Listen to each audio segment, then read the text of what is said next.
একজন caring husband পাওয়া প্রত্যেকটা মেয়েরই স্বপ্ন থাকে।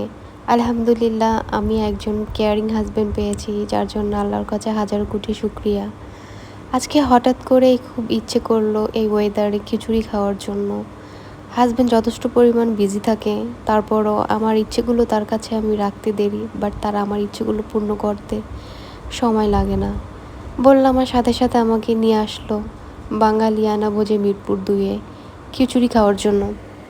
এখানে এর আগেও অনেকবার খেয়েছি, এখানকার খিচুড়ির টেস্ট নাকি যথেষ্ট পরিমাণ ভালো, যার জন্য আমাকে এখানে নিয়ে এসেছে। তো আমি এদের খিচুড়ির আইটেমগুলো দেখে ভেবেছিলাম অনেকটা মজা হবে খেতে। তো ফাইনালি এদের খিচুড়ির টেস্ট যেমন মজা ছিল, এদের প্রত্যেকটা ভর্তার আইটেমই হচ্ছে একটু ডিফারেন্ট ছিল। কেননা আমি এর আগে আরও অনেক জায়গাতে খিচুড়ি খেয়েছি, তো আমার এখানের টেস্টগুলো একটু ব্যতিক্রম লেগেছে। এখানে হচ্ছে সব ধরনের খিচুড়ি মোটামুটি পাওয়া যায়। গরুর মাংসের খিচুড়ি, তারপরে হচ্ছে কেউ যদি আবার খেতে চান খাসির খিচুড়ি, সেটাও পাবেন, এবং হাঁসের খিচুড়ি এখানে